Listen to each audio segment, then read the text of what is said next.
Bonjour tout le monde, j'espère que vous allez tous bien. Bienvenue sur ma chaîne Chantal Nguyen. Vous connaissez sans doute Coralie Château, vous l'avez retrouvée déjà sur des lives précédents.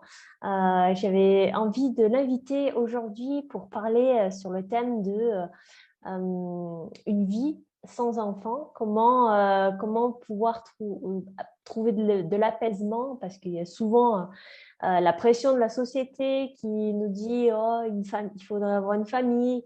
Mais là, j'avais envie de parler avec toi, Coralie, parce qu'il y a souvent des situations qui se sont présentées, des personnes qui sont venues à moi, que ce soit des personnes des membres de ma famille qui n'ont pas trouvé de partenaire, donc ils n'ont pas eu d'enfants, des problèmes de stérilité ou un parcours de FIV qui n'a pas abouti, ou des personnes justement qui avaient des enfants et qui malheureusement ont eu un accident et se retrouvent en deuil.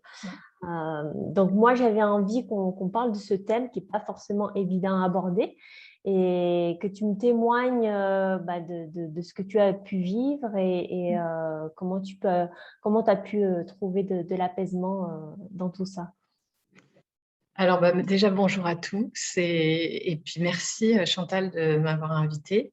Et je suis contente de pouvoir témoigner parce que pour moi, ça a été une source d'interrogation plus qu'un problème. Mais disons que quand j'avais 18 ans, en fait, tous mes amis autour de moi, mes cousins, avaient tous pratiquement rencontré quelqu'un, ou entre 18 et 25, ils avaient rencontré la personne avec qui ils vivaient, la personne avec qui ils se mariaient. Et certains avaient déjà des enfants à cet âge-là. Et donc, moi, je me disais, en fait, depuis l'adolescence, je m'étais dit, j'aurais deux, trois enfants comme ma mère. Et pour moi, c'était ça l'évidence. Mais en fait, c'était plus par mimétisme, tu vois, par modélisation. C'est un truc je ne m'étais pas posé la question, c'était l'évidence. Et puis, c'est beaucoup plus tard que je me suis posé la question, mais quand j'avais 20 ans, la difficulté, c'était de voir tous mes amis qui vivaient autrement, qui étaient en couple, qui avaient soit un enfant, soit un projet d'avoir un enfant, qui construisaient des familles. Et moi, je voyais bien que j'étais complètement différente de ça parce que d'abord, je n'étais pas pressée et puis de toute façon, ma vie était autrement parce que quand j'ai eu 18 ans, juste après mon bac, je suis partie aux États-Unis pendant un an et cette année-là, j'ai pris 8 kilos en un an. Donc, D'accord. quand je suis rentrée, j'étais complexée, non pas que j'étais énorme, mais j'étais complexée, j'étais pas bien dans ma peau et j'avais par moments des crises d'eczéma, tu vois, tellement ça me posait vraiment un problème, je savais pas comment faire parce que Ouais. je faisais des régimes, mais dès que j'arrêtais, je reprenais et j'étais pas bien dans ma peau. Mais à côté de ça, je faisais des études qui me plaisaient, j'étais très épanouie avec mes amis, j'étais très heureuse de vivre à Paris. Enfin, tu vois, dans les autres domaines de ma vie, ça allait assez bien. Ouais. Et puis, il y avait quand même ce tiraillement intérieur de savoir comment je pouvais faire parce que j'aspirais à faire les mêmes choses que mes amis sans Ouais. m'être posé la question, c'est-à-dire sans me demander ou sans choisir en conscience, tu vois. C'était trop Ouais. tôt pour moi, en fait. J'étais pas encore mûre pour me poser cette question-là. Donc, je voulais absolument rencontrer un homme, je voulais absolument avoir un enfant. Et puis, comme ma vie me plaisait à côté de ça, dans la mesure où j'étais partie aux États-Unis, j'avais appris l'anglais, je faisais des études qui me plaisaient, j'avais vraiment très, très envie de continuer à voyager, découvrir le monde, découvrir pourquoi d'un pays à l'autre, les gens ne vivent pas de la même façon, ils ne pensent pas pareil. Tu vois, la curiosité de tout ça, de toute cette diversité qu'il y a dans le monde, c'était vraiment une recherche humaine. Et donc, j'ai continué à voyager. Pendant mes études, je suis partie vivre à Londres. Après, je suis partie 6 mois à Madrid. Et puis, en fait, j'ai continué à travailler à Madrid. Je suis restée à Madrid 3 ans. Donc, je voyais bien que par rapport à mes amis, justement, ça m'apportait énormément de choses, quoi, de maturité, d'ouverture, de conscience de la vie, etc. Donc, ça, c'était extrêmement satisfaisant. Et donc, le tiraillement à l'intérieur, il grandissait parce que plus le temps passait, plus je me disais, la famille, je suis en train de passer à côté. Et de l'autre côté, je voyais bien que ma priorité, c'était quand même de pouvoir voyager, d'être autonome, d'être indépendante, de pouvoir choisir où j'allais vivre, d'expérimenter différents boulots. Et puis de développer une carrière. Tu vois, à l'époque, j'avais une ambition un peu de carrière. Et donc, après, arrivé à l'âge de 27 ans, j'ai commencé à faire une thérapie parce que je ne m'en sortais pas de mes kilos. Et puis, je voyais bien qu'au niveau professionnel, en fait, à chaque fois que je changeais de boîte, au bout de 2 ans, j'en avais fait le tour et que ça allait me lasser très vite. Donc, j'ai cherché à faire une thérapie pour trouver quelle était ma mission de vie. Mais à l'époque, on n'appelait pas ça comme ça. Donc là, on est en 1997. Et donc, à 30 ans, je rencontre un homme et lui avait déjà des enfants, il était divorcé. Et puis là, je me dis, waouh, c'est compliqué quand même les couples divorcés, s'occuper des enfants qui ne sont pas les tiens, etc. Donc, mon regard change. Ouais. Et puis, mon frère a un enfant sans être marié, la relation est difficile, tout est un peu compliqué. Bon, tu vois, dans l'identification à l'extérieur, ça commence à être compliqué. Mes amies, bah, elles ont des problèmes de garde parce qu'elles ont de l'ambition, elles ont des métiers, elles ne savent pas par qui faire garder leurs enfants, elles ne dorment plus la nuit. Bon, je me dis, est-ce que vraiment c'est ça dont tu as envie ? Et c'est la première fois que je me pose la question, mais plutôt en mode Florence Foresti, tu vois. C'est la merde. Tout ce qu'on nous a vendu, c'est des conneries. En fait, c'est l'horreur et tout ça, quoi. Et donc, après, j'ai rencontré mon mari, j'avais 33, 34 ans. Et lui, il était plus vieux que moi, il avait déjà 2 enfants. Et là, il m'a posé la question. Et je me suis dit, bon, bah, c'est pas obligatoire.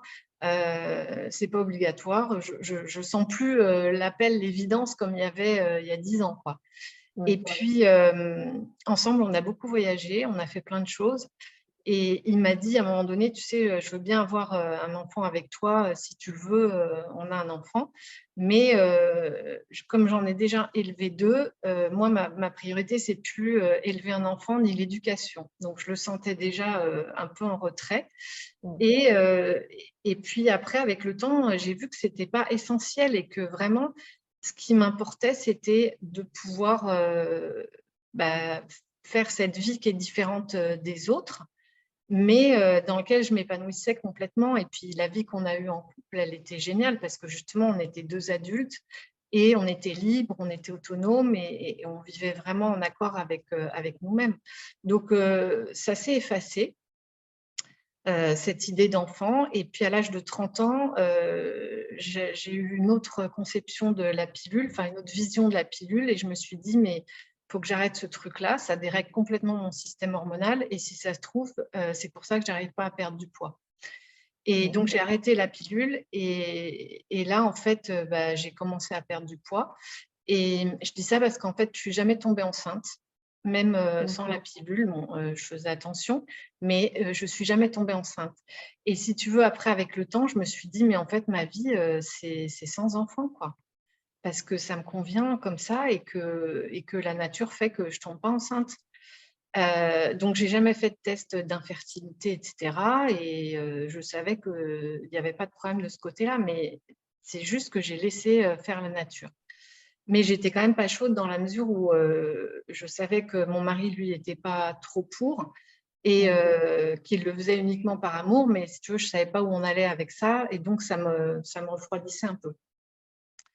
Et donc, voilà comment se sont passées les choses. Et ça n'a pas été une source de manque, donc il n'y a pas eu vraiment besoin d'un apaisement. Mais le jour où j'ai dit, OK, ma vie, elle est bien comme ça, en fait, et ben, tout s'est, tu vois, ça s'est fluidifié. Soulagement. Ouais, j'ai pu continuer à faire mes trucs parce qu'à côté de ça, donc à 30 ans, j'ai changé de vie professionnelle.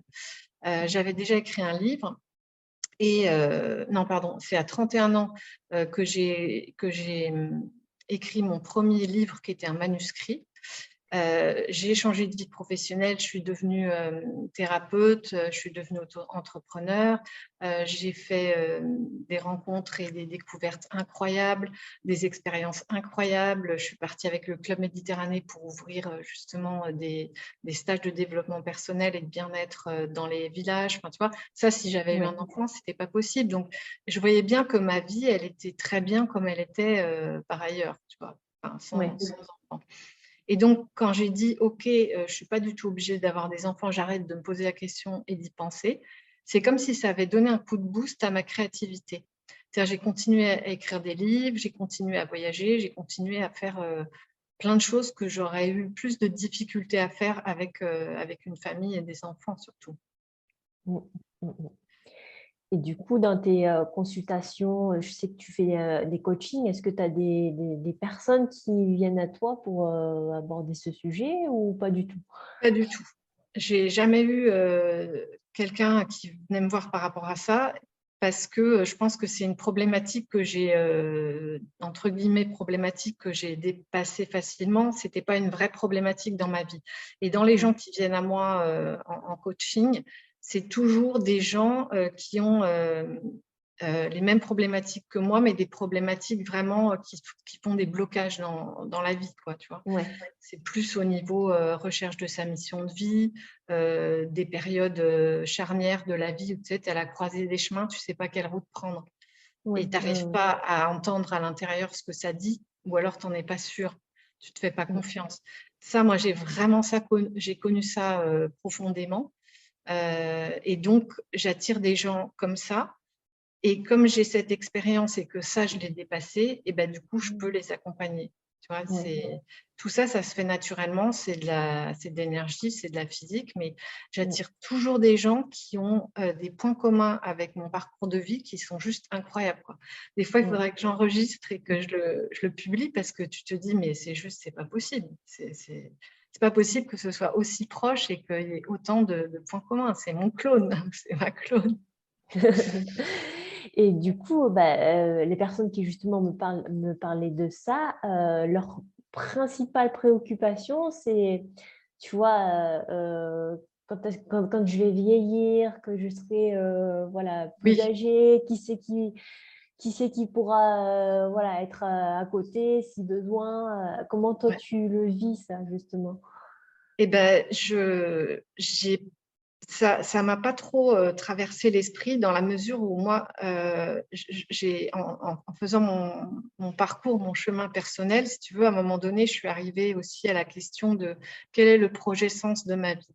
C'est-à-dire qu'est-ce qu'ont projeté mes parents le jour où ils m'ont conçue, enfin dans les mois qui précédaient ma conception.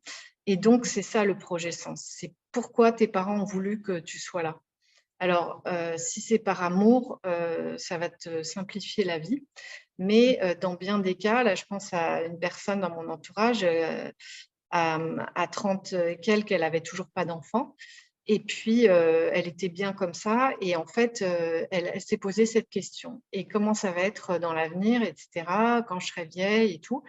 Et puis, elle a dit, bon, j'ai pas trop envie d'enfant, mais je veux pas avoir de regrets. Donc, le projet sens, c'est ça, tu vois, pas de regrets. Et ça, finalement, ça va manifester des problématiques parce que la vie, ton enfant va te tester au travers de ça toute ta vie. Alors, ça peut être après que tu es dans une relation conflictuelle avec ton enfant, ça peut être que tu es dans une relation fusionnelle. Tu vois, ça va déclencher des trucs que tu ne comprends pas pourquoi. Mais en fait, si, parce que toi, ton intention de départ, c'était ça. Et je vois aussi, tu vois, dans les couples, comment on dit, les remariages, tu vois, divorce, remariage, les gens, pour prouver qu'ils s'aiment et qu'ils ont bien fait de divorcer et qu'ils ont bien fait de se remettre avec quelqu'un d'autre, ils veulent avoir un enfant. C'est un peu un truc de légitimité, tu vois, c'est montrer à ta famille, à tes amis qu'on est bien ensemble et qu'on a fait le bon choix. Et donc, c'est normal qu'on ait un enfant. Même si on en a déjà, même si c'est compliqué parce que les familles recomposées, c'est pas facile. Je l'ai connu aussi. C'est toujours délicat d'être un beau parent, d'être un beau-fils, une belle-fille. Donc, c'est souvent des relations tendues. Il y a toujours le fantôme de l'ex qui est pas loin. Quand il y a Oui. des gardes partagées, ton ex connaît ta vie et vice-versa. Enfin, tu vois, ça crée plein de trucs, de jugements. Bon. Et donc, ces couples recomposés, beaucoup font des enfants. Vraiment, l'intention, c'est soyons légitimes, quoi. Et en fait, moi, je ne suis pas sûre que ce soit un bon projet sens. Après, il peut y avoir d'autres choses derrière. Il peut y avoir un amour sincère, tu vois. Donc, dans la balance, ça peut faire que les choses se passent bien, mais pour quelqu'un qui a une difficulté à avoir un enfant aujourd'hui ou qui a peur de ne pas pouvoir en avoir, moi, je dirais, observe ce que tu veux vraiment et ce que ton compagnon veut vraiment. Est-ce que vous êtes en accord là-dessus? Est-ce que vous vous rejoignez? Et est-ce que c'est bien dans l'amour que vous vous rejoignez? Maintenant, il y a plein de projets sens qui sont complètement tordus et on vit quand même, tu vois, parce que en fait, moi, je trouve que la vie, c'est une initiation, c'est-à-dire une initiation à découvrir qui je suis vraiment et donc à dépasser mes limites tout au long de ma vie, dans les différentes difficultés que je vais traverser. C'est surtout dans l'adversité que ça se manifeste. Et avoir des enfants, c'est l'initiation, mais puissance 10. Parce que ça parle que de don de soi, ça parle d'amour, ça parle pour la vie, parce qu'un compagnon, tu te sépares, mais tes enfants, tu Oui. les as pour la vie. Et il y a 2 jours, je discutais avec un de mes amis dont les parents ont divorcé et il a 50 ans, il est comme moi. Et donc, son père est parti avec sa secrétaire, mais il y a 20 ans. Et il a eu 2 autres enfants. Et aujourd'hui, il est dans une haine de son père parce que, par loyauté vis-à-vis de sa mère avec qui il a été vivre au moment du divorce, il a dit « Mon père, c'est un pourri ». Et puis, il entretient ça malgré lui. Mais tu peux pas, moi je dis, tu peux pas vivre dans la haine père-mère, pardon, de ton père, ou oui, de ton père ou de ta mère, c'est pas possible parce que tu te pourris la vie comme ça. Donc en fait, pour lui, ce serait de faire un chemin de réconciliation parce qu'en fait, il se fait du mal à lui. Ça joue forcément dans la relation avec ses enfants, puisqu'il a 2 fils aujourd'hui, donc comme son père et sa mère. Et voilà, quoi, tu vois, il y a pas de hasard et je pense qu'un jour, il devra passer par là parce que sinon, ça risque de mal se passer pour lui avec ses enfants quand ils seront adultes. C'est même évident, c'est une histoire d'énergie, tu vois, tout ce qu'on n'a pas réglé, la vie nous le resserre d'une manière ou d'une autre. Donc voilà, je pense que c'est… Moi, aujourd'hui, si j'avais 20 ans et que je pouvais le voir comme ça, je prendrais conscience, quoi, que la vie est une initiation et qu'avoir des enfants, c'est un engagement très fort parce que ça va me faire une initiation qui va être amplifiée à son maximum parce que j'aurais plus d'autre choix que d'aimer, en fait. Donc, à la fois, c'est génial et en même temps, c'est super exigeant. Ça, c'est sûr. Et donc, voilà, quoi, quand on le voit comme ça simplifie les choses. Comme tu dis, ça apaise. Et puis, par rapport à toutes les femmes parce que j'en connais aussi, qui n'arrivent pas à avoir d'enfants. Elles sont en couple, mais elles n'arrivent pas à avoir d'enfants. Donc, parcours de FIV, moi, je considère que si on ne tombe pas enceinte, c'est qu'on est soit c'est pas le moment, soit on n'est pas avec la bonne personne, soit on est avec la bonne personne, mais on se pose beaucoup de questions et il y a quand même des peurs qui sont là. Soit il y a un passé qui a été compliqué pour les parents ou pour une grand-tante ou pour une arrière-grand-mère. Enfin, tu vois, il y a eu à un moment donné soit une fausse couche, soit une difficulté, un abus sexuel. Enfin, tu vois, il y a un truc qui fait que dans mon inconscient, ça bloque. Ça m'empêche que la nature réalise ce qui me tient vraiment à cœur, quoi. Si ça me tient vraiment à cœur. Parce qu'il y a quand même encore une illusion de « je suis une femme ». Donc, la finalité d'une femme, puisqu'il n'y a que nous qui puissions avoir des enfants, c'est d'avoir des enfants. Je serai une femme, je serai réalisée quand j'aurai un enfant. Mais pour moi, ça n'a jamais été comme ça. Tu vois, j'ai des amis qui m'ont dit, en fait, pour me sentir exister, j'ai besoin d'être mère. Et certainement que c'était vrai pour elle, c'était sa réalité. Mais moi, j'ai jamais ressenti ce truc-là. Mm. Jamais ressenti ce truc-là. Et je pense aussi que c'est pas moi qui suis illuminée, hyper consciente et tout ça. C'est juste que je me suis rendu compte après, bien des années après, que ma mère adore les enfants, mais qu'elle n'est pas maternelle au sens, c'est quelqu'un qui va être très attentionné, qui va te faire des cadeaux, qui va être, mais c'est pas quelqu'un de présent ou de maternel. Et donc, j'ai pas pu m'identifier à une femme qui se sent exister parce qu'elle a des enfants. En fait, ma mère, elle avait 2 enfants quand elle avait 21, 22 ans. Et elle a toujours pensé que c'était beaucoup trop tôt dans sa vie, qu'elle a été privée de sa jeunesse. Et elle avait que de l'ambition professionnelle, c'était ça. Donc, ses enfants, ils étaient là, elle était contente, mais en fait, c'était plus un poids par rapport à son projet de vie, de réalisation au travers de son activité, etc. Donc, comme j'ai eu ce modèle, mais que ce n'était pas conscient, moi je te dis ça, j'en ai pris conscience il n'y a pas longtemps. Enfin, je savais, j'avais des informations, mais j'ai pris conscience il n'y a pas longtemps que j'avais été programmée de cette manière-là. C'est-à-dire que, par exemple, j'ai une amie, quand je faisais mes études, c'est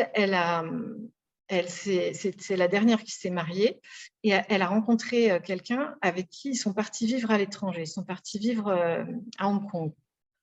Bah, je me disais, c'est génial. Non seulement elle peut voyager, découvrir le monde, en même temps, elle a des enfants, elle construit une famille. Tu vois, j'aurais pu faire ce choix-là. Mais le fait que ma mère soit telle qu'elle est, dans mon inconscient, il ne m'a pas dit tu peux avoir une famille, tu peux avoir des enfants et tu peux vivre à l'étranger. Mon inconscient, il m'a dit c'est ou l'un ou l'autre. Ou l'autre. Donc, je me suis organisée inconsciemment pour que ce soit ou l'un ou l'autre. Et peut-être que j'ai pris ces 8 kilos pour avoir des complexes, pour apprendre à connaître mon corps et pour ne pas tomber enceinte tout de suite, quoi, tu vois. Ouais. Peut-être. Peut-être, Mais ouais. tu comprends ce que je veux dire? C'est-à-dire Oui, oui, qu'on est tous programmés par nos parents, même si on ne connaît pas leur histoire, même si on ne connaît pas leurs intentions, c'est ça qui nous dirige. C'est ça qui nous dirige et qui nous dirige pour le meilleur ou pour le pire. Si on a des difficultés, on va dire c'est pour le pire, mais moi aujourd'hui, donc 30 ans après, je dis c'était pour le meilleur. Mais à l'époque, je t'aurais jamais dit ça, je t'aurais dit Chantal, j'en ai marre, j'ai pas de mec, j'aurai jamais d'enfant, tu vois? ouais, ben, c'est beaucoup d'amis qui me disent ça en ce moment-là. J'ai pas trouvé de personne, comment je fais, je me sens mal. Et oui, il faut passer cette étape et laisser faire les choses, la vie en fait. Ouais, ouais, C'est pas évident quand quand tu as les deux pieds ouais. dedans. Mais après, voilà, quand il y a un enfant qui doit se présenter, ça se fait naturellement en fait. Ou quand il doit venir à telle date, à ce moment-là, si tu essayes différents parcours de FIV, mais que l'enfant a décidé de se présenter à une période donnée, tu vois, et il ne va pas venir avant. Ouais. Et il y en a beaucoup aussi qui ont des problèmes d'endométriose. C'est surtout être enfin, le cul entre les deux chaises, à pas savoir si est-ce que tu veux ou tu veux pas, et est-ce que je le fais dans ce monde actuel-là maintenant, en fait. C'est Mais surtout... moi, j'ai un kyste d'origine endométriose, mais je suis au stade 1 ou 2, donc j'ai jamais souffert vraiment, ouais. ou alors très, très ponctuellement. Et en fait, la gynécologue, elle m'a expliqué que c'était souvent des femmes avec une éducation, enfin, tu vois, qu'on fait des études, des femmes qui sont très dans le mental, qui se posent beaucoup de questions, qui se remettent en question. Et ce serait une des causes de l'endométriose. C'est-à-dire que inconsciemment, tu te fabriques une problématique qui peut te rendre stérile, mais surtout qui te fait souffrir dans ta condition de femme parce que ça touche directement les ovaires. Et qui t'indique en fait que y il y a quelque chose à découvrir avant d'avoir des enfants. C'est-à-dire, règle ton problème de féminité, règle ton problème de découvrir qui tu es avant d'avoir des enfants. Ça viendra après. Et moi, toutes celles qui font des FIV aujourd'hui, je leur dis, mais faites une thérapie, apprenez à vous connaître, allez faire des stages, découvrez ce qu'est la spiritualité, plutôt que de vous déglinguer la santé à faire des FIV. Parce que les FIV, là, les piqûres d'hormones, des médecins qui te charcutent dans tous les sens, enfin tous les 4 matins et tout, quelle relation tu as avec ta sexualité après? Avec toi-même, tu vois, avec ton féminin. Et puis, au niveau hormonal, le système hormonal, c'est celui qui dirige tous les autres. Il est en haut, tu vois, ça correspond au 7e chakra, il est relié au 7e chakra. Donc, quand tu commences à désordonner le système hormonal en prenant la pilule ou en faisant des FIV, qu'est-ce qui se passe, quoi? C'est tout le reste qui part en vrille. Je ne devrais pas dire ça parce que ça va créer des problèmes, mais je le vois comme ça. Donc, je l'ai vécu parce que j'ai fait 10-15 ans avec la pilule et sans. Donc, je peux dire la différence. Et quand je vois toutes ces femmes jeunes là, qui se prennent des grosses doses d'hormones, qui prennent la pilule, qui l'arrêtent, qui la reprennent et tout, je comprends qu'elle soit complètement paumée parce que ça touche après ton système nerveux, ton système sanguin, c'est tout, quoi. Et puis, comment te connecter à ton intuition, à écouter à l'intérieur, qu'est-ce que ça dit quand tu as toutes ces influences-là dans ton corps. Et souvent, il y en a qui au bout d'un moment, abandonnent. Et elles abandonnent l'idée, elles en ont marre. Et puis, c'est un an après ou quelques mois après que voilà, tout arrive naturellement. Exactement. Et c'est fou, quoi. Quand tu es très centré sur le sujet, c'est difficile de lâcher prise sur l'idée. Mais c'est vraiment quand tu arrives à un max où tu en as marre, c'est bon, tu ne veux plus en entendre parler que ça apparaît, en fait, que ça ouvre au niveau énergétique et que ça se fait tout seul. Ouais. Et en fait, comme on est dans une société où on pense qu'on peut tout dominer avec la science, avec notre mental, je veux un truc, donc je le fais, on oublie que la nature, elle fait très bien les choses toute seule. Donc, l'opportunité de pouvoir faire un parcours de FIV aujourd'hui, en fait, pour beaucoup de femmes, ça leur permet de toucher le fond. C'est-à-dire, au bout de 6 mois, 2 ans, elles en ont tellement ras-le-bol d'aller chez le médecin, de faire que c'est là où, tu vois, elles disent « Bon, ok, maintenant, j'arrête et je laisse faire les choses ». Ou alors, entre-temps, elles ont fait une thérapie et du coup, ça va mieux. Donc, ce n'est pas inutile dans le sens où c'est un peu une souffrance qu'on s'inflige pour pouvoir arriver au stade où on est capable de dire « Ok, là, j'arrête. Là, j'arrête. J'accepte de ne pas avoir d'enfant ou de ne pas en avoir tout de suite, mais j'arrête. Je me fous la paix et je laisse faire la nature. » Et aussi, dans les parcours FIV, je vois des couples qui se séparent. Ouais. Je disais, une des causes, ça peut être, je ne suis pas avec la bonne personne. Ouais, mais c'est souvent ça, hein, qu'ils ne sont pas avec la bonne personne et une fois qu'ils ont retrouvé une autre personne, ça se fait directement. C'est ça. Et c'est surtout ouvrir les yeux sur ça, quoi. C'est pas forcément évident. Ouais. Et donc, comment en prendre conscience autrement qu'en passant par ce parcours-là, pour moi, c'est vraiment de revenir à l'intérieur, de se poser les bonnes questions, de trouver un thérapeute qui me correspond, qui va être capable de m'accompagner vraiment là-dedans, et puis de m'apaiser, de faire toutes les pratiques et les disciplines possibles qui vont pouvoir m'aider à trouver un apaisement, comme la méditation, comme le yoga, comme aller dans la nature, comme prendre du temps pour moi, tu vois, tout ça. En fait, ça permet de réduire le stress, le fonctionnement du mental qui tourne, qui tourne, qui tourne. Et à partir de là, je vais pouvoir être plus réceptive à mes vrais besoins et aux solutions qui sont là pour moi. Parce que moi, si quelqu'un vient me voir pour ça, je ne vais pas lui trouver les solutions, je vais l'aider à trouver les solutions. C'est différent. Parce que moi, les solutions, je ne les connais pas. Elles sont que dans l'autre. Donc, en fait, moi, je calme le niveau pour que la personne puisse être réceptive à sa propre intuition, à sa propre guidance intérieure. Mm. Et au passage, on va trouver des croyances limitantes, c'est sûr, et des programmations et des illusions. Comme par exemple, moi, ma génération, enfin toi aussi sûrement, j'ai été élevée avec la télé. J'ai vu tous les dessins animés de Walt Disney. La Belle au bois dormant, Cendrillon, Le Prince Charmant, enfin tout le truc. Donc moi, quand j'étais petite, j'ai interprété que quelque part dans ce monde, il y a le Prince Charmant et que je dois le rencontrer et que on va se marier, on va avoir beaucoup d'enfants. Tu vois? Et j'ai été élevée avec ça. Donc moi, je m'en suis jamais rendu compte que j'avais cette programmation-là. Mais c'est une programmation. Moi, au fond de moi, mon âme, aujourd'hui, je te le dis, elle ne voulait pas avoir d'enfant. Ouais. Ça, j'en suis certaine. Mais aujourd'hui, tu as d'autres dessins animés comme La Reine des Neiges, Libérée, délivrée, la femme autonome, tu vois, qui est capable de s'épanouir à côté d'un homme, mais pas grâce ou tu vois, à un homme. Et ben ça va faire des générations qui seront différentes, c'est sûr. Oui, on le voit de plus en plus, hein, de toute Ouais. façon.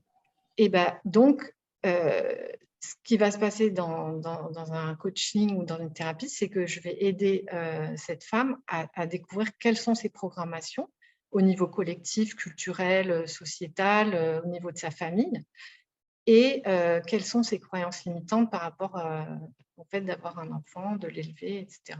Quelles sont ses peurs, enfin, il y a plein de trucs qui se cachent derrière. Mais c'est difficile de s'en rendre compte par soi-même.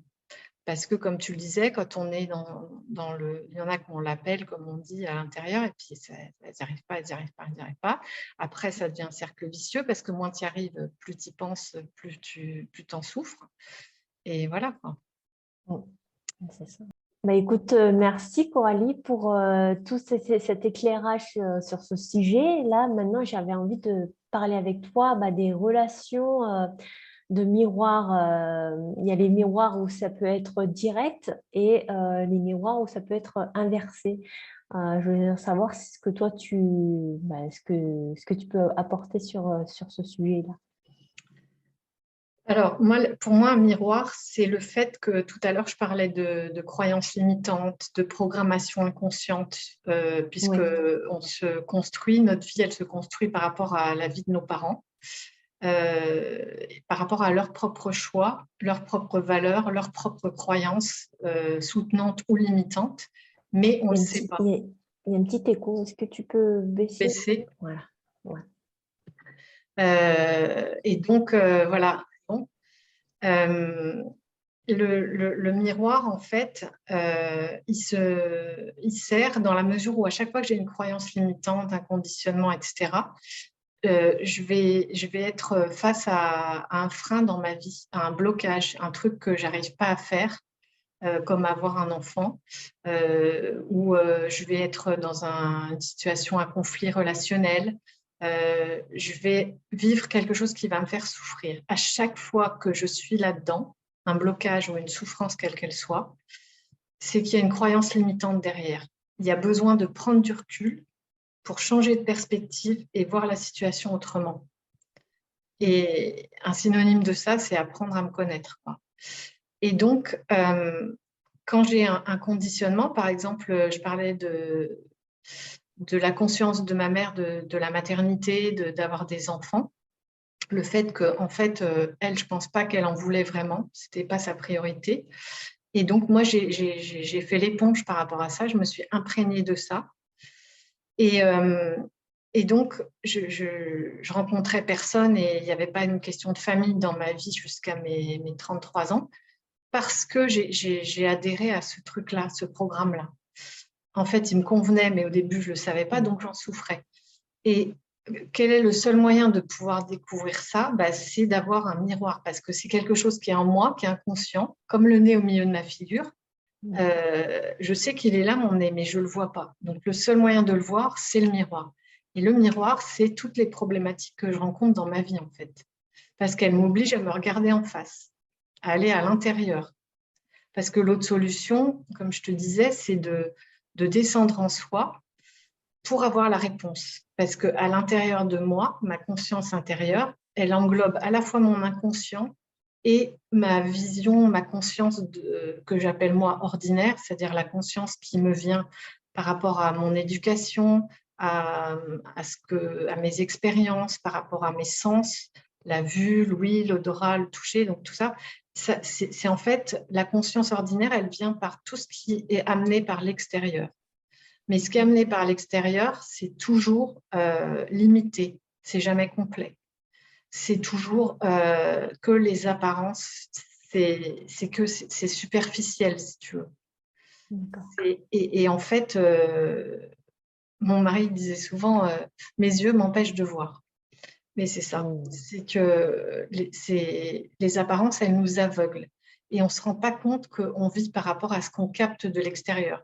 Comment vit ma copine, elle est dans un couple, comment vit mon ami qui est parti vivre à l'étranger, qui s'éclate, tu vois, on capte que ça, mais on ne va pas à l'intérieur chercher, mais moi, de quoi j'ai envie, quoi, qui je suis, et qu'est-ce qui me fait vibrer moi, qu'est-ce que j'aime faire, de quoi j'ai vraiment envie, au plus profond de moi.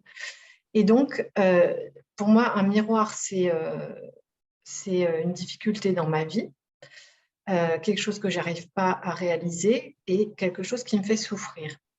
Donc, ça peut être quelque chose dans le domaine professionnel, dans le domaine affectif, relationnel, etc.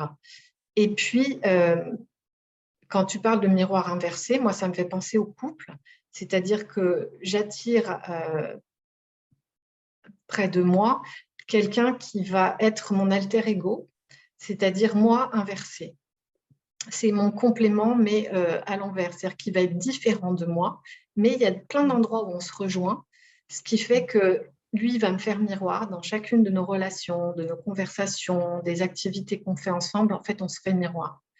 Et quand l'autre, il m'énerve, par exemple, c'est que j'ai une croyance limitante ou j'ai une vision erronée des choses que je n'arrive pas à voir. Alors, je critique l'autre, je le juge, ça m'insupporte, tu vois.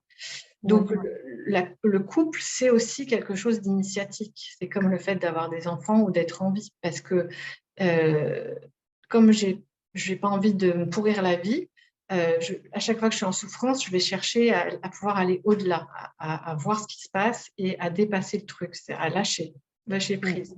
L'autre, il a le droit d'être tel qu'il est. Et puis moi, je peux reconnaître que je suis très chiante, que je suis maniaque, ou tu vois, tout ce qui m'énerve chez l'autre.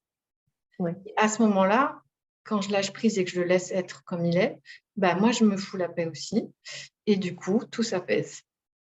Tu vois ? Et donc, moi, miroir inversé, ça me fait penser à ça. Parce que quel que soit le couple dans lequel on est, qu'on forme, la personne avec qui tu vis, c'est un miroir inversé. Mais bon, il y a peut-être d'autres notions de miroir inversé là, qui me viennent pas, mais moi, là, dans l'instant, ça me fait penser à ça. D'accord. Ben là, merci en tout cas hein, pour tout ça. Il y a quelque chose qui m'a interpellée dans tout ce que tu as pu dire dès le début, c'est la notion de faire le tour de son travail presque tous les 2 ans. C'est ce que j'ai pas mal fait aussi, des fois voire tous les ans. Donc, et même changer de lieu de vie tous les ans.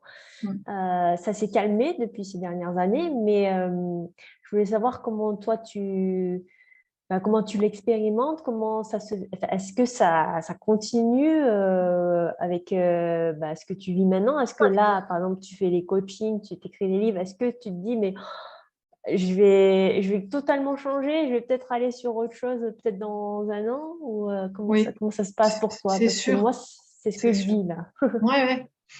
Bah, si tu veux, moi, par rapport à ce que je te disais des programmations tout à l'heure, j'ai été élevée par des parents qui ils ont déménagé au moins 3 fois avant qu'ils divorcent. Et après le divorce, j'ai fait que de déménager avec ma mère. Donc déjà, j'ai une éducation de tiens pas en place. Ça, c'est ma programmation de départ. C'est que dès que je me fixe à un endroit, je flippe, quoi. Je suis en insécurité, moi. Je ne suis pas dans un truc de je me pose et tout. Non, moi, il faut que je découvre le monde, il faut que je me régénère, faut que j'apprenne, que je rencontre, tu vois, c'est ça. Donc, ça, à la fois, c'est un inconvénient parce que c'est une programmation dont j'ai un peu souffert, mais qui m'a aussi beaucoup nourrie. Et surtout, ce qui m'a le plus fait souffrir, c'est qu'une fois que j'étais à l'âge adulte, en fait, euh, j'ai beaucoup été jugée, je suis instable, puisque forcément, j'ai envie de changer tout le temps, j'ai besoin de changer de lieu de vie. Même si je décide de rester vivre en France, tu vois, je ne reste pas au même endroit très, très longtemps. Et donc, ce qui m'a été le plus difficile, ça a été d'être différente des autres et d'entendre les jugements. Elle est instable, ouais, mais elle est marginale, de toute façon, elle est utopiste. Enfin, tu vois, tout ça, je le vivais très mal parce que je ne m'assumais pas du tout, du tout. Et puis, j'étais vraiment différente de la norme et de mes amis, quoi, de tous ceux qui m'entouraient. Et aujourd'hui, je te dis que non, que tu as une flopée, là, toute une génération de gens qui sont comme ça. Regarde ce qu'on appelle les nomades digitales. Oui. C'est des gens qui ont besoin de parcourir le monde parce que c'est comme ça qu'ils vont chercher l'inspiration dans les modes de vie, dans les rencontres, dans cette diversité qu'offre le monde, tu vois, les pays, les cultures, tout ça. Et donc ça nous nourrit de l'intérieur. Et au niveau professionnel, en toute humilité, je pense qu'on ressent qu'il y a un truc qui ne tourne pas rond dans le fait d'être salarié. C'est-à-dire que c'est toujours quelqu'un qui a plus d'expérience que toi, qui profite de ta jeunesse, de ton énergie. Tu sors, tu viens de faire tes études, donc tu es tout frais, tu amènes plein de nouvelles idées et tout. Tu développes bien la boîte, ton poste, etc. Mais au bout d'un moment, tu ne t'y retrouves pas. Parce que même si tu as un salaire, même si tu as une petite prime de temps en temps, tu vois bien que ça ne va pas, quoi. Parce qu'on on appelle ça aussi les créatifs culturels, les surefficients, les zèbres, les HPI, avec plein de symptômes qui sont jugés par la société aussi, parce qu'il y a plein de formes d'autisme aussi là-dedans. Virginie Tanguay, avec qui on a fait des vidéos toutes les deux, elle a été diagnostiquée Asperger, très légère, mais ça ne se voit pas du tout, mais elle sait qu'elle l'est. Certaines personnes qui sont bipolaires, avant on appelait ça maniaco-dépressif, maintenant bipolaire, ça va mieux. Mais en fait, c'est que juste tu ne fonctionnes pas comme les autres, parce que tu n'es pas paramétré pareil. Et tu es la génération, moi je sais que je fais partie de la génération des indigos. Maintenant, tu vois, il y a toute cette catégorie de gens qui font que c'est par notre conscience et notre façon de vivre qu'on est en train de transformer le monde. Et je le dis en toute humilité, ce n'est pas une révolution, c'est comme ça. Aux États-Unis, il y a des études, il y a 35 à 37% de la population qui est comme ça. Et donc, c'est la révolution, ouais, c'est sûr. Parce que en fait, on amène ça pour changer le monde en profondeur. Et pour moi, la norme, c'est de ne pas tenir en place, c'est de vivre ma vie au maximum, de faire le plus d'expériences possible, parce que je m'enrichis de ça. Et que je vois bien que partout où je passe, j'enrichis aussi mon entourage au travers des gens avec qui je suis en relation, de ce que je fais. Et voilà, quoi, c'est tout. Et nous, on est là pour inventer des nouveaux modes de vie. Tu vois, on disait les nomades, digital nomades, c'est des gens qui sont en train d'inventer des nouveaux modes de vie. Il paraît qu'il y a des gens qui font des lieux de vie comme ça, le co-living, le coworking et tout ça, ça existe déjà, hein, ça y est, c'est pas un truc tout neuf, là. Et donc, ça va se développer parce que c'est là-dedans que les jeunes, ta génération, certains de ma génération s'épanouissent vraiment et qu'ils transforment le monde parce qu'on se rend compte qu'on n'a plus besoin de vivre comme avant, d'être dans des systèmes établis qui ne bougent plus et qu'on a besoin de ce mouvement permanent pour pouvoir vivre les choses autrement et surtout découvrir nos vrais besoins. Quand je pars voyager, je pars en Asie du Sud-Est pendant 1 mois, 3 mois, Et ben, quand je reviens, je sais mieux de quoi j'ai envie, je sais mieux qui je suis. Mm. Ça m'a donné des idées. J'ai écrit un bouquin ou j'ai créé un truc. J'ai fait une activité avec d'autres gens, des Australiens, des Suédois que j'ai rencontrés là-bas. Enfin, tu vois, il y a tout ça. Oui, ça te donne de l'inspiration pour Et créer. ouais, ouais. Donc ça, en fait, le fait de vivre comme ça inspire d'autres gens et permet d'inventer des nouveaux modes de vie. Et puisqu'on parle du couple des enfants, tu vas voir que c'est plus la norme. C'est plus la norme, c'est fini. C'est-à-dire que euh, toute une génération qui a cru qu'elle pouvait exister seulement en étant mère, c'est terminé parce que Mm. c'était valable pour mes grands-mères. Mais mes grands-mères, elles ont travaillé, elles se sont rendues compte que c'était difficile d'élever ses enfants et de travailler. Ma mère, elle a travaillé à fond, elle a eu des enfants, mais la génération qui vient, elle se rend compte que à la fois elle a envie d'élever des enfants, mais qu'elle n'a pas envie d'être figée ni dans un travail, ni dans un lieu de vie particulier, ni forcément dans une vie de couple classique, c'est-à-dire on vit ensemble, il y a des beaux moments, il y a des moments difficiles. Non.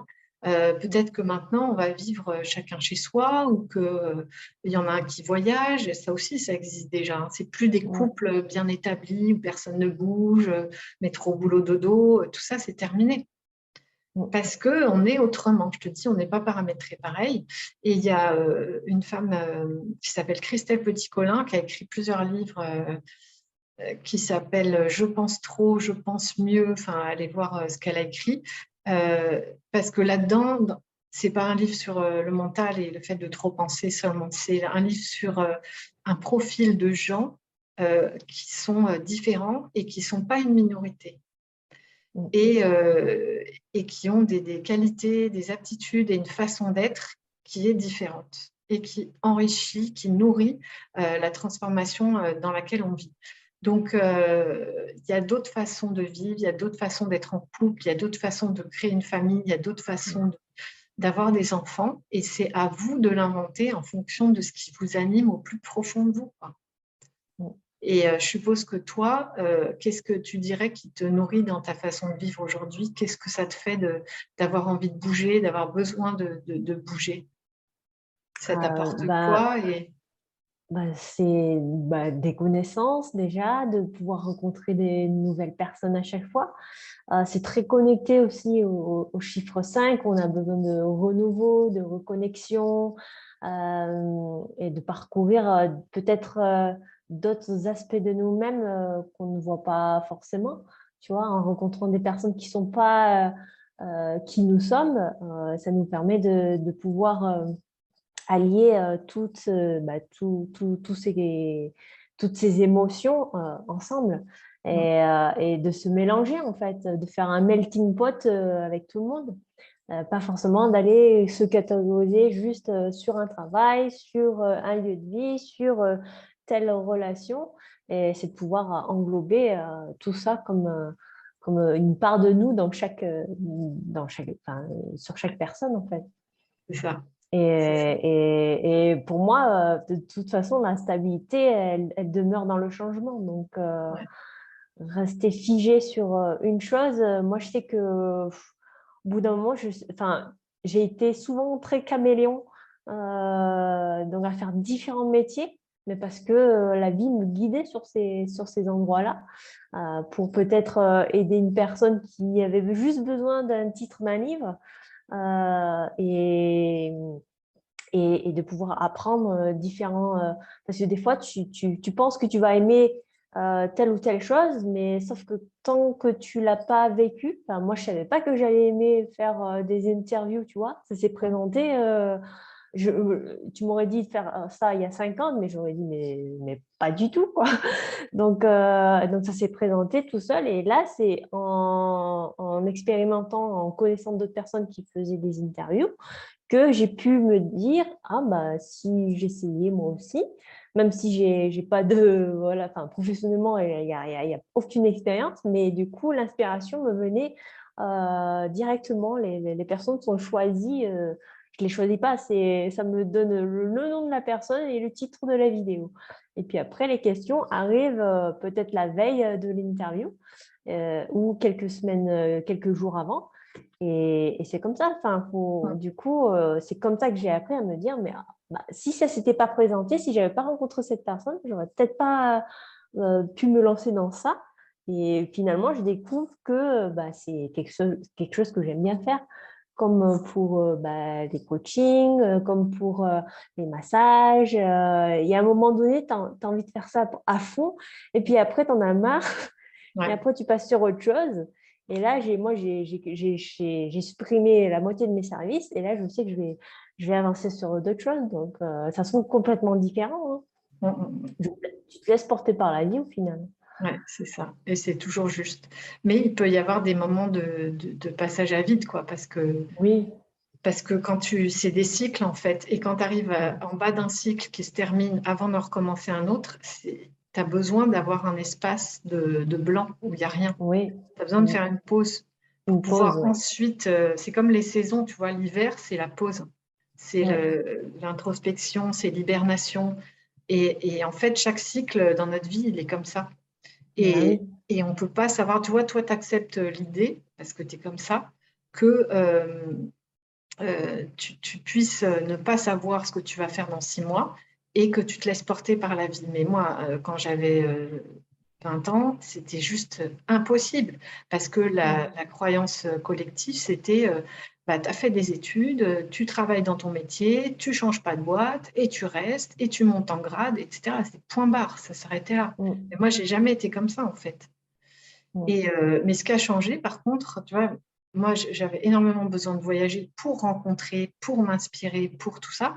Mais aujourd'hui, ce qui est différent, c'est qu'il y a Internet. Toi, tu as Clermont, moi, je suis à Antibes, on n'a pas bougé de chez nous. Et on se rencontre, on échange des choses, il y a des trucs qui passent. Et puis, je pense que au niveau du voyage, quand le premier confinement est arrivé, moi, j'étais à Bali. J'ai failli pas revenir d'ailleurs, parce que j'étais bloquée là-bas. Et là, quand j'y étais, je me suis dit, c'est peut-être mon dernier grand voyage. Ça va tout changer et on ne pourra plus voyager de la même façon. Mm. Et à l'époque, j'étais déjà consciente que prendre l'avion, ça pollue, etc. Mais là, maintenant, je n'ai même pas l'idée de prendre un vol long courrier, quoi. Ouais. Et avec ce qui se passe entre la crise sanitaire, la guerre en Ukraine, le fait que là, on est au mois de juillet, ça brûle partout en Europe, les incendies, etc., la chaleur, tout ça, ça nous invite en fait à rester chez nous, mais à vivre ouvert sur le monde grâce aux outils qui sont à notre disposition maintenant. On n'a plus besoin de faire 3 fois le tour de la planète pour apprendre à se connaître, quoi, tu vois. Ouais. On n'a jamais eu besoin de ça parce qu'il n'y a pas besoin de ça. Mais moi, je suis de cette génération où on a tous envie de voyager, de découvrir le monde. Le voyage, c'est vraiment la cerise sur le gâteau, c'est la récompense, c'est le truc qui te change les idées et tout. Ça, à mon avis, là, ça se termine. C'est-à-dire que soit on voyage autrement, sans polluer, donc plus d'avions, enfin en tout cas plus de pétrole et tout ça. Donc ça, c'est pas encore inventé. Enfin, Une ces projection de énergies, conscience du coup.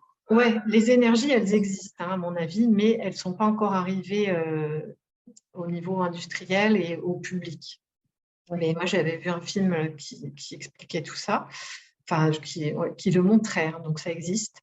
Et, et donc, la vie, là, elle est en pleine transformation. Et quand j'entends beaucoup de messages qui parlent d'effondrement, etc., de chaos, oui, parce qu'effectivement, on est dans une période de transition et il y a plein de choses qu'on faisait avant qu'on ne va plus faire ou qu'on ne fera plus de la même façon.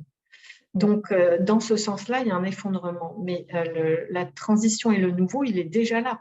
Il y a plein de petites graines de tout ça, de façon de vivre plus en respect avec la nature, de moins consommer. Tout ça, c'est déjà là, quoi. On est en Oui. train de prendre conscience de ça. Et tu vois, peut-être que l'augmentation des prix, l'inflation liée à la guerre en Ukraine, ça freine les gens sur les dépenses, la consommation. Bah, peut-être que c'est un bienfait. Peut-être Oui. qu'on va dire dans 6 mois, comme on a dit avec le Covid, finalement, c'est pas si dramatique que ça parce qu'on a tous appris plein de trucs de cette crise-là. Et puis, on s'est rendu compte qu'on était bien chez nous ou qu'on avait besoin de changer de lieu de vie. Donc, finalement, c'est positif. Tu reviens à l'essentiel, hein, au Ouais, final. ouais. Mm. Donc Et là, ouais, c'est vraiment des gens comme ouais. toi, c'est vraiment des gens qui ont la capacité de s'autoriser à vivre comme ils ont envie au plus profond. Et donc, il ne faut surtout pas abîmer ça. Fais-le parce que tu inspires d'autres gens. Comme toi, tu t'autorises à le faire, eux, tu leur permets de s'autoriser à le faire aussi, tu vois. Et peut-être que, on va parler de mode, ça devient une mode. Non, ça va devenir un mode de vie. C'est ça, hein. Ouais. Il y en a de plus en plus, hein. Avant, tu n'en parlais pas beaucoup de ça. Et puis maintenant, il y en a un peu partout, hein. Ouais. Mais tu vois, dans le mouvement aussi, il y a le fait de... Dès que moi, je m'installe quelque part, j'ai été propriétaire d'une maison, parce qu'avec mon mari, on a fait une maison passive, une maison bioclimatique. Dès que tu fondes une famille, etc., tu as tendance à te fossiliser, j'allais dire. Enfin, il y a une forme d'inertie, tu vois, qui se Oui, présente. ouais. Et dès que tu as des choses que tu possèdes, tu dois les entretenir. Et ça te prend de l'énergie. Et je pense que les jeunes aujourd'hui, ils n'ont plus envie de ça. Ils n'ont plus envie de passer leur temps à réparer le portail, à changer le robinet, à faire réparer la fenêtre et tout ça. Ils n'ont plus envie de ça. Donc, il va falloir trouver d'autres moyens, hein. Bah, Soit tu on vois, là, mutualise. en parlant de ça, enfin, l'année dernière, moi, je voulais acheter une petite maison et on avait failli signer et au dernier moment, on a dit non. On s'est dit non, on le fait pas. Et quand je suis rentrée dans la maison, j'ai reçu tout de suite, dans 5 ans, tu vas bouger. J'ai fait, bon, bah écoute, alors autant rester en location et puis après, on verra ce qu'on aura comme alternative à ce moment-là. Tu sais, ça se trouve, ça sera une tiny house ou ça sera quelqu'un qui va nous louer un hébergement atypique, on verra, tu vois. Donc, faut se laisser vivre. Faut Ouais, pas se prendre la tête, je pense. ben voilà. Et ouais, tu peux sauter directement sur le truc d'après, quoi. Parce que c'est Mm. pas forcément essentiel de passer par la case propriétaire de ma petite maison pour. Ouais, ouais. Mais je te dis, je pense que ces nouveaux habitats, les tiny houses, les maisons pop-up et tout ça, euh, on n'en est qu'au début là. Et Ouais. une fois que ça va être en place, bah, ça va ouvrir plein de champs de possibles euh, dans le mode de vie. Si on n'est plus propriétaire et qu'on accepte de bouger régulièrement, bah, c'est génial aussi, tu vois, parce que Bah oui. on s'installe pas nulle part, mais du coup, on vit avec le minimum. Mm. Parce C'est ça. que qu'est-ce qui fait qu'on consomme? C'est parce que tu as de la place chez toi ou parce que tu sais que tu es installé quelque part. Donc, voilà, t'achètes, t'achètes, t'achètes. Mais si Mm. tu vis en te disant je déménage tous les ans, tu vas pas acheter autant de trucs, hein. Bah Tu non, vas, bah, tu vas enfin, vivre avec ce dont tu as besoin vraiment. tu viens chez moi, il y a 2 couverts, enfin 4 couverts, 4 chaises. À force de faire les cartons, bah, tu te dis, c'est bon, hein. Vaut mieux peut-être déplacer la maison et puis ça sera plus simple. Ouais, Mm, mais, ouais, c'est ça. Mais bon, on n'a pas besoin je pense, des 2 tiers de ce qu'on a chez nous, hein. mm. Je Bah parle oui. pour moi aussi, hein. Mm. Donc, là, moi, avec le temps, maintenant, j'ai limité. Je limite vraiment. Ben, écoute, je voulais savoir si ce que tu proposes là, tu proposes encore les coachings, mais tu as écrit des livres. Ouais, Il me semble Vivre simplement en 2005, ouais, En quête de soi en 2013, et le tout dernier là, c'est celui-ci, hein, ouais. Éveil et ascension. Éveil et ascension. Donc, celui-là, c'est un bébé du confinement. Merci le confinement. Donc, il est sorti début 2021. Et bah, il y a vraiment plein de clés pour se réapproprier, enfin, ou découvrir sa souveraineté à partir de choses qu'on a déjà en nous, comme justement l'amour, la conscience, le libre arbitre. Tu vois, donc je vais en profondeur découvrir ce que c'est ça et comment ça se manifeste en moi, comment je peux le découvrir, lui donner plus de place et l'utiliser de la bonne façon, quoi. Et la Et connaissance de soi, oui. Comme on ouais, disait au tout début pour le thème avec enfin, les femmes qui doivent se reconnecter à elles, à apprendre à se connaître, je pense que ouais, c'est quand même un bel outil. Et honnêtement, il est écrit très, très simplement, c'est direct, c'est facile à lire. Moi, c'est ce que j'aime en fait, hein. mm, Quand c'est pas trop, il n'y a pas trop de fioriture, ouais. c'est tout en douceur et enfin, clair, simple, précis. Ouais, merci. Ouais. J'aime bien aller droit au but, tu vois, parce que Ouais. il y a eu beaucoup de choses dans le développement personnel, il y a beaucoup de choses dans la spiritualité, il y a beaucoup d'illusions dans les deux. Et comme j'ai fait un parcours, bah, j'essaye de témoigner et de restituer vraiment l'essentiel pour pas qu'on perde de temps, parce que, Ouais. voilà, pour pas se perdre surtout. Mm. Mm, Et mm. puis bah là, je suis en train d'en faire un autre qui sera plus petit que celui-ci, mais qui sera un focus justement sur les croyances limitantes et toutes ces programmations, ces illusions, ces conditionnements qui nous manipulent sans qu'on s'en rende compte. Et ce D'accord. sera vraiment aussi un outil de connaissance de soi. J'ai commencé à en parler dans Éveil et Ascension, surtout Ouais. dans le 4e chapitre sur les émotions, les blessures et découvrir ce que c'est pour plus être sous emprise de ça, pour pouvoir inverser le truc. C'est-à-dire qu'à partir du moment où je suis consciente de ce que c'est et de comment je fonctionne, je Ouais. peux le repérer plus facilement et je peux arrêter d'être contrôlée par tout ça. D'accord. C'est ça la Mm. souveraineté. Bon. Donc En voilà. tout cas, bah, je te remercie. Si tu veux ajouter quelque chose qu'on a peut-être oublié de dire pendant l'interview. Merci de m'avoir permis de partager ça avec toi, avec vous tous, parce que c'est toujours mieux quand on est deux pour parler que les Oui. vidéos toutes seules. Et puis, allez-y à fond, inventez votre vie Ouais. à partir de ce qui vous inspire vraiment. Et puis, n'hésitez pas à respecter ce qui vibre à l'intérieur de vous tel que c'est, même si c'est différent de ce qui vous entoure, de la société, de vos amis, de votre famille. Allez-y à fond et apprenez à vous connaître. Voilà, c'est vraiment ça le point commun en fait dans tout ce qu'on a pu dire Ouais. là aujourd'hui. Bah, merci beaucoup à toi, Coralie. De toute façon, Avec je plaisir. mettrai toutes les informations de Coralie sous la vidéo, dans la description de la vidéo de YouTube. Pour ceux qui m'envoient des mails qui ne savent pas où c'est en général à côté du titre, vous avez une petite flèche, vous avez juste à cliquer dessus, ça va faire un déroulé. Donc, je mettrai ton site internet, ta chaîne YouTube, le lien aussi pour aller directement à tes livres. Et